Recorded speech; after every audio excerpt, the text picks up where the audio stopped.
Super 100 competitive classes में एक बार पुनः हम आपका क्रांतिकारी हार्दिक अभिनंदन करते हैं। आज का क्लास आपके लिए काफ़ी इंफॉर्मेटिव होने वाला है।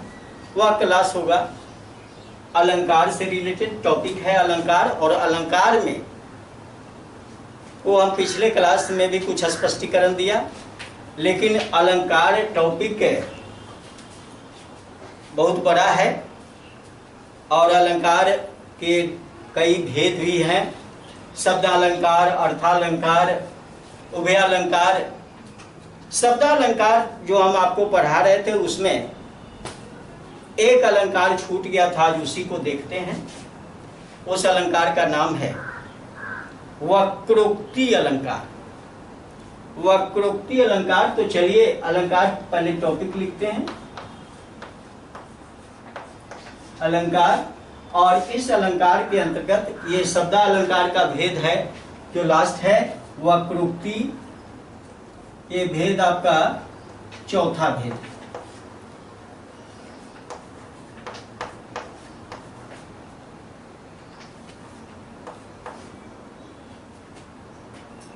वक्रोक्ति अलंकार।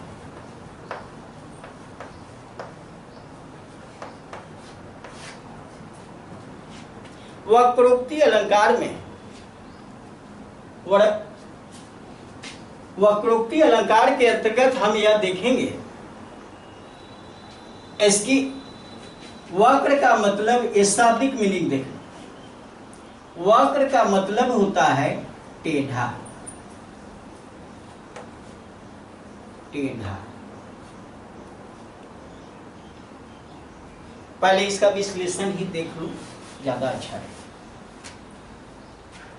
इसको अगर बांटेंगे तो वक्र जोड़ उक्ति, ये मिलकर बना वक्रोक्ति। वक्र का मतलब हुआ टेढ़ा,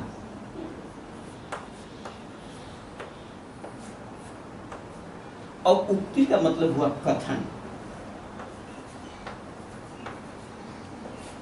कथन और टेढ़ा कथन, ये शाब्दिक मीनिंग। वक्रोक्ति अलंकार के अंतर्गत अब इसमें स्पष्ट रूप से बताया गया कि बोलने वाला जो कुछ बोल रहा है उसका तात्पर्य अलग है, और सुनने वाला जो सुन रहा है वो अपना अलग अर्थ लगा रहा है। बोलने वाला का तात्पर्य अलग है और सुनने वाला अपना अलग मीनिंग लगा रहा है। अगर इस तरह की बात आ जाए, इस तरह की नौबत आवे, तो वहां कौन सा अलंकार होगा? वक्रोक्ति अलंकार। वक्ता कुछ कहे और श्रोता कुछ समझे। वक्ता का भाव अलग हो और श्रोता का भाव समझने का अलग हो।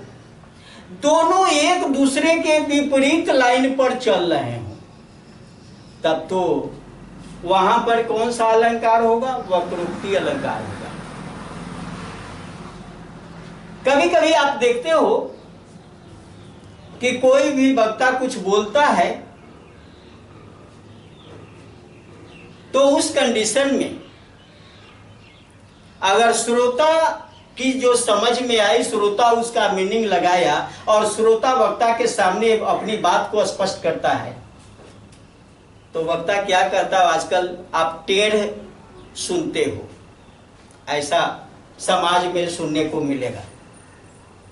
आने कहने का मतलब कि मेरा कहने का सेंस अलग था और आप कुछ अलग समझ रहे हो। अगर इस तरह की बात देखने को मिले तो वहां कौन सा अलंकार होगा? वक्रोक्ति अलंकार। यानी उक्ति ही टेढ़ी हो गई। जो आप बोल रहे हो उसका मीनिंग टेढ़ा लग रहा है, सही मीनिंग नहीं लग रहा। तो उस अलंकार को कौन सा अलंकार कहेंगे? वक्रोक्ति अलंकार। और वक्रोक्ति अलंकार जो होता है शब्दालंकार का एक भेद होता है। अब यहां पर मैं एग्जाम्पल ले लेता हूं। एग्जाम्पल के द्वारा आप समझिए इसको। मुझे उदाहरण,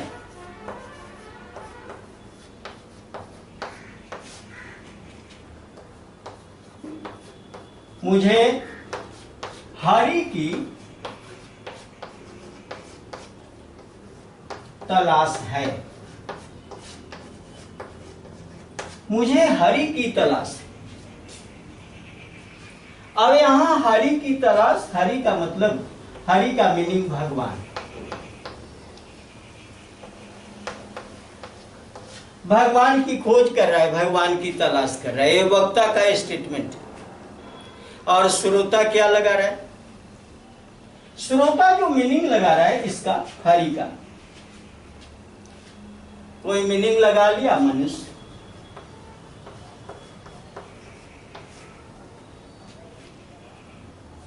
कोई मीनिंग इसका लगा लिया सिंह,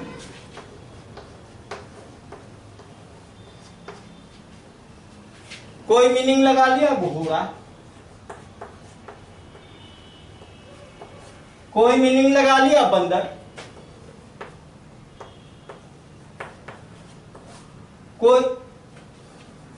कोई मीनिंग लगा लिया मेढक। अब देखिए, वक्ता के द्वारा कही गई बात, मुझे हरि की तलाश है,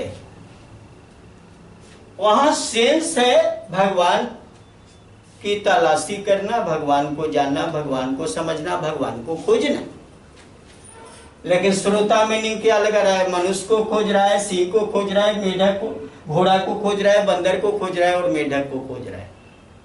अब इस टाइप का अगर वक्ता श्रोता में तालमेल नहीं बैठता, एक दूसरे की बोली जो है सो टेढ़ी लगती हो, एक दूसरे की बोली वक्र रूप में उसका इजहार होता हो, उसे वक्रोक्ति अलंकार। वक्रोक्ति अलंकार आप देखोगे कि इसका में ये क्या हुआ, अर्थ के आधार पर। यहां पर है एग्जाम्पल जो हमने लिया, अर्थ अथवा श्लेष के आधार,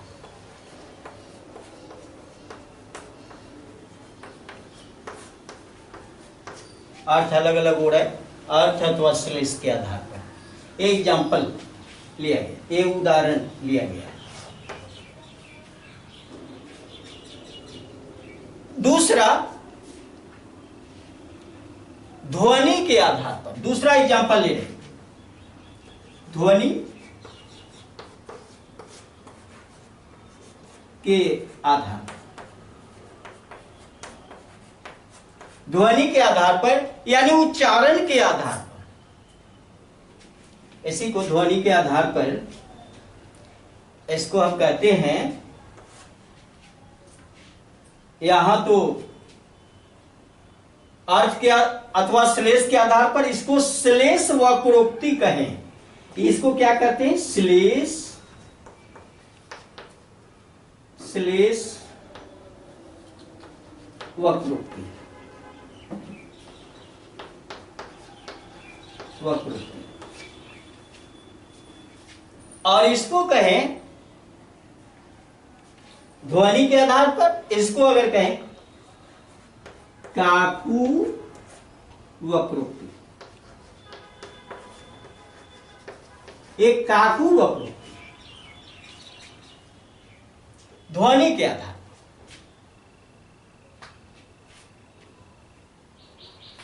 यहां पर अगर मैं एग्जाम्पल ले लूं, कल तुम चले जाओगे,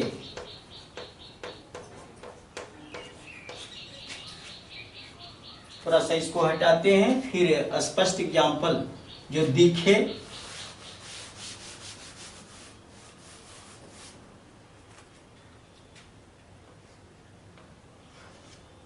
कल तुम चले जाओगे, चले जाओगे।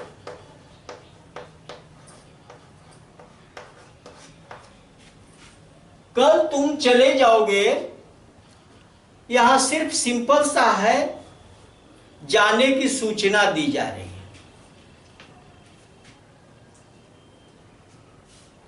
जाने की सूचना दी जा रही, कल तुम चले जाओगे।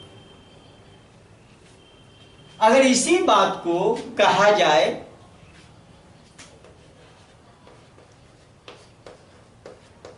कल तुम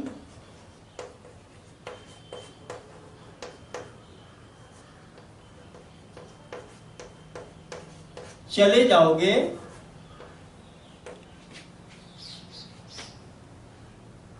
कल तुम चले जाओगे, यह प्रश्न पूछ दिया। एक प्रश्नाकुलता है, ध्वनि में परिवर्तन कर दिया। वहां सिंपल कल तुम चले जाओगे, यहां ध्वनि में चेंज कर रहे हैं, कल तुम चले जाओगे। और एक और अगर मैं बोलूं इसी चीज को,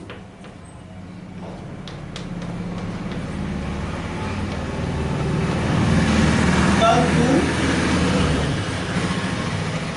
चले जाओगे,